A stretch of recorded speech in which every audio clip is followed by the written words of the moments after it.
సిటీమార్ ప్రతిరోజు కలర్ఫుల్ ఫిల్మీ అప్డేట్స్తో మిమ్మల్ని ఎంటర్టైన్ చేసే సిటీమార్ ఈ రోజు కూడా మరిన్ని సినిమా ముచ్చట్లతో మీ ముందుకు వచ్చేసింది. ఇంకెందుకు ఆలస్యం, let's begin the show. Radhe Shyam cinema విషయంలో పాజిటివ్ ట్రెండ్స్ కంటే నెగటివ్ ట్రెండ్స్ ఎక్కువగా కనిపించాయి. ముఖ్యంగా అప్డేట్స్ ఇవ్వడం లేట్ చేయడంతో darling die hard fans social మీడియాలో చేసిన రచ్చ అంతా ఇంతా కాదు.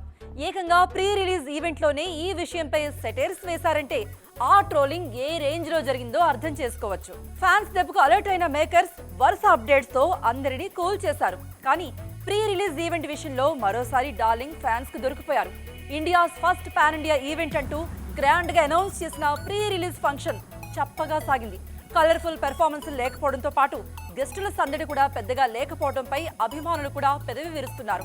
ఇవన్నీ చాలవన్నట్టు స్టేజ్ మీద రాధాకృష్ణ చెప్పిన మాటలైతే ఇప్పుడు ఫ్యాన్స్ ను మరింతగా కలవర పెడుతున్నాయి. రాధేశ్యామ్ పాయింట్ 18 ఏళ్ల క్రితం అనుకున్నదట. మరి అంత ఏజ్ ఓల్డ్ లైన్ ఎంత లావిష్ గా తీసినా ఈ జనరేషన్ కు కనెక్ట్ అవుతుందా? ఇది చాలదన్నట్టుగా డైరెక్టర్ గారు చెప్పిన ఒక డైలాగ్ అభిమానుల్ని మరింతగా టెన్షన్ పెడుతోంది. సినిమా తీయడానికి 4 years పట్టిందండి, బట్ రాయడానికి 18 years పట్టింది. ఫస్ట్ టైం ఈ పాయింట్ నేను మా గురువు చంద్రశేఖర్ రిలేటి గారి దగ్గర విన్నాను. సో ఫర్ 18 years ఇండియాలో ఉన్న పెద్ద పెద్ద రైటర్స్ అందరినీ పిలిపించి రాయించాం. కానీ కథకి కన్క్లూజన్ దొరకలేదు, కథ ఫినిష్ అవ్వట్లేదు. ఆ టైంలో ఏలేటి గారు ఒక మాట అన్నారు, ఇది జాతకాల మీద చేస్తున్నాం, ఈ కథ ఎవరికి రాసి పెట్టుందో అని. బట్ ఇది ప్రభాస్ గారికి రాసి పెట్టుంది. ఈ సినిమాలో ఫైట్లు ఉండవండి, బట్ ఒక అమ్మాయికి అబ్బాయికి మధ్య జరిగే యుద్ధాలు ఉంటాయి, చేజులు ఉండవు. ఒక అమ్మాయి కోసం ఒక అబ్బాయి సప్త సముద్రాలు ఈది ముందుకెళ్ళే జర్నీ ఉంటుంది. It's a love story and Prabhas గారు చెప్పినట్టు it's beyond your understanding and beyond your expectations. Radhe Shyam movie love story, ఈ సినిమా బియాండ్ యువర్ అండర్స్టాండింగ్ అన్నారు రాధాకృష్ణ. ఈ డైలాగ్ తో మరోసారి ట్రోలర్ కు దొరికిపోయారు. కొంపదీసి అర్థం కాని సినిమా తీసా అని ముందే హింట్ ఇస్తున్నావా అంటున్నారు డార్లింగ్ ఫ్యాన్స్. ప్రభాస్ 4 సినిమాలు చేస్తున్నా ఫ్యాన్స్ దృష్టంతా ఆ ఒక్క సినిమా మీదే. ఆ సినిమాలో డార్లింగ్ లుక్ ఎలా ఉండబోతోంది అనే క్యూరియాసిటీ ఫిల్మ్ సర్కిల్స్ లో కూడా హైప్ క్రియేట్ చేస్తోంది. ఇంతకీ ఏంటా సినిమా అనుకుంటున్నారా? అదే ఆదిపురుష్. డార్లింగ్ ప్రభాస్ మర్యాద పురుషోత్తముడుగా నటిస్తున్న ఈ మూవీ గురించి ఇంట్రెస్టింగ్ విషయాలు రివీల్ చేశారు డైరెక్టర్ ఓం రావత్. ఈ సినిమాలో డార్లింగ్ లుక్ చూస్తే గూస్ బంప్స్ గ్యారంటీ అంటున్నాడు ఓం. షూటింగ్ స్టార్ట్ అవడానికి ముందు లుక్ టెస్ట్, స్కెచెస్ ఇలా చాలా వర్క్ జరిగింది. కానీ ఫస్ట్ టైం కెమెరా ముందు ప్రభాస్ ను రాముడుగా చూసినప్పుడు కలిగిన ఫీలింగ్ మరో లెవెల్ అంటున్నారు ఓం. అసలు డార్లింగ్ ఓకే అనకపోతే ఆది పురుష సినిమానే ఉండదన్నారు ఓం. I'm getting goosebumps as you're asking these questions, and I don't know how much I'm allowed to talk about the film because we are too much before the release. But first time when I saw him or her, of course we had tremendous amount of look tests and iterations and this and that. That does keep on happening every time when you're making a period film. But first time when I saw, or when everybody saw, I think I don't know how to explain this, but it was an extremely there was tremendous purity in individually also and together also. When we saw them together, it was tremendously pure. The way Prabhas's soul is always reflected into his eyes, and his eyes are extremely spoken. They are very well spoken, and you can see that divinity and purity and pure soul in those eyes. I think that's the reason that I could have never made Adipurush if it was not Prabhas, if he would have not. హీరోగానే కాదు వ్యక్తిగాను Prabhas the best అంటూ ఆకాశానికి ఎత్తేశారు. ఈ cinema కోసం ప్రభాస్ తో కలిసి 70 రోజుల పాటు work చేశామన్న ఓం ఈ కొద్ది రోజుల్లోనే డార్లింగ్ తన మనసుకు ఎంతో దగ్గరయ్యారని చెప్పారు. ముఖ్యంగా ఇద్దరు ఫుడ్డీస్ కావడం కూడా తమ బాండింగ్ కు ఇంత బలపడడానికి ఒక కారణం అన్నారు.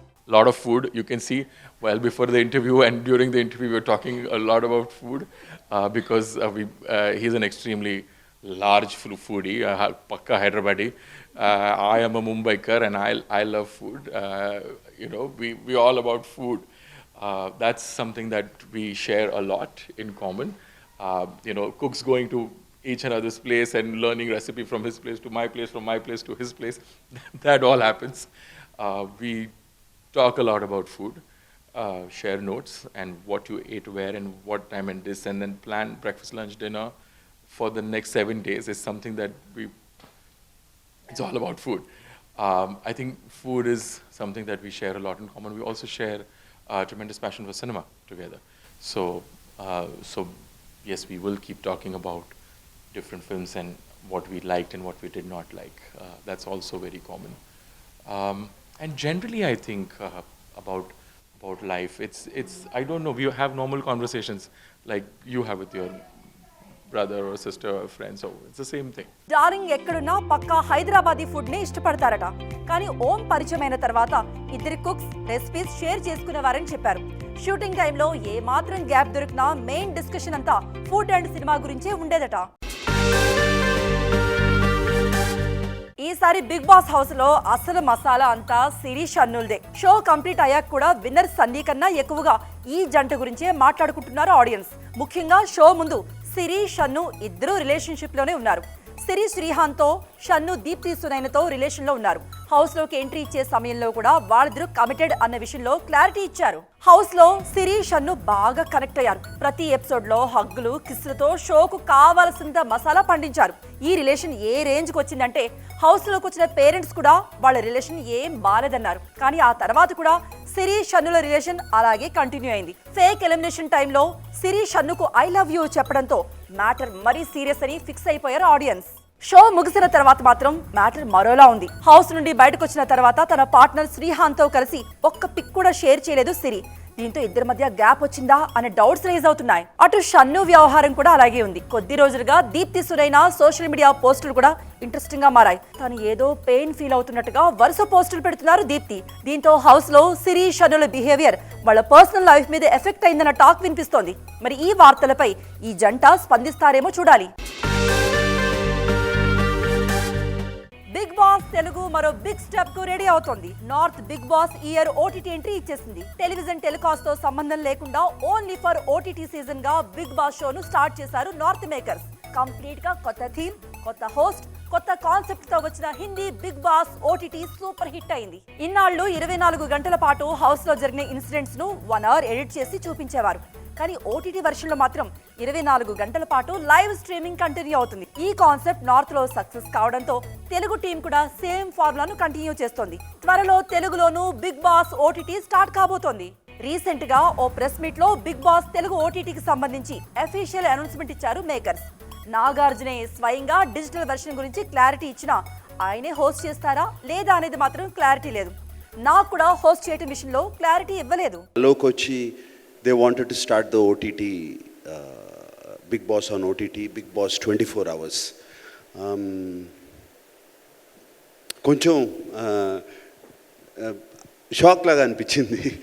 సడన్లీ ఇప్పుడే కదా బిగ్ బాస్ అవుతుంది, అప్పుడే మొదలు పెడితే will I become stale, will they still watch me, all these thoughts started. But the Starma team convinced me that this Big Boss is a completely different format. TV channel మీద వచ్చే ఫార్మాట్కి completely different format. 24 hours ఉంటుంది. And this Bigg Boss లవర్స్కి especially the lot of Bigg Boss lovers, and somewhere I heard on the finale almost 5 to 6 crore people watched Big Boss. So that is just an incredible number to even think. And this Big Boss Telugu is the number 1 Big Boss in whole of India. Unstoppable తో host గాను super అనిపించిన Balayya Bigg boss ని కూడా host చేయబోతున్నారన్న ప్రచారం జరుగుతోంది. అయితే అది OTT big boss కోసమే అనేది నయా టాక్. మరి నిజంగానే బాలయ్య బిగ్ బాస్ ను హోస్ట్ చేస్తారా లేకపోతే నాగార్జునే డిజిటల్ బాధ్యతలు కూడా తీసుకుంటారా? Let's wait and see. థియేటర్లలో సైనికులు ఫుల్ గా ఉన్నప్పుడే స్క్రీన్ మీదకి వస్తాం అని కేజీఎఫ్ మేకర్స్ ఇచ్చిన అనౌన్స్మెంట్ గుర్తుందిగా. ఇచ్చిన మాట నిలబెట్టుకునే పనుల్లో ఉంది కేజీఎఫ్ టీం. మేము సమ్మర్ రిలీజ్ అనుకుంటున్నాం, జనవరి వరకు అప్డేట్స్ అడగండి అని ఆ మధ్య అనౌన్స్ చేశారు మేకర్స్. జనవరి అంటే పెద్దగా దూరం లేదు, పైగా యష్ బర్త్డే ఉంది. సో మినిమం ట్రైలర్ ఎక్స్పెక్ట్ చేస్తున్నామంటోంది ఫ్యాన్స్ క్లబ్. మేకర్స్ కూడా ఫ్యాన్స్ మాటలను కన్సిడర్ చేస్తున్నారు. రీసెంట్ గా ప్యాచ్ వర్క్ కోసం రవీనా టాండన్ ను బెంగళూరుకు పిలిచారట. మరికొన్ని షార్ట్స్ కూడా రీషూట్ చేస్తున్నారనే ప్రచారం జరుగుతోంది. డార్లింగ్ రాధేశ్యామ్ ఈవెంట్ కు ప్రశాంత్ నీల్ రాకపోవడానికి కారణం కూడా అదే అనే ప్రచారం జరుగుతోంది. ఏప్రిల్ 14న KGF 2 రిలీజ్ కాబోతోంది. వలిమై సినిమా అప్డేట్స్ ప్లీజ్ అంటూ ఫ్యాన్స్ చేసిన హంగామాకు ఇంటర్నేషనల్ లెవెల్లో బజ్ వచ్చింది. ఆ బజ్ తోనే ప్రీ రిలీజ్ బిజినెస్ కూడా నియర్లీ 160 crores జరిగిందట. ఈ బిజినెస్ లో తెలుగు మార్కెట్ లెక్కలు లేవనేది నోటీస్ చేయాల్సిన point. Telugu hero Karthikeya villain గా నటిస్తున్నారు వలిమైలో. అయినా తెలుగులో ఇప్పటి వరకు సినిమా టైటిల్ గానీ ఇంకే గ్లింప్స్ కానీ రిలీజ్ చేయలేదు మేకర్స్. నిజానికి వలిమై షూటింగ్ చాలా వరకు హైదరాబాద్ లోనే జరిగింది. ఈ షూటింగ్ టైంలోనే అజిత్ హైదరాబాద్ రోడ్ల మీద కూడా వచ్చారు. తెలుగులో మంచి అసోసియేషన్ ఉన్న అజిత్ వంటి హీరో తెలుగు మార్కెట్ మీద ఎందుకు కాన్సన్ట్రేట్ చేయట్లేదు అనేది $1 బిలియన్ క్వశ్చనే అంటున్నారు క్రిటిక్స్. ఇది వాటి సిటీమార్. మరిన్ని latest and trending filmy updates తో మళ్ళీ కలుద్దాం. అప్పటి వరకు చూస్తూనే ఉండండి TV9.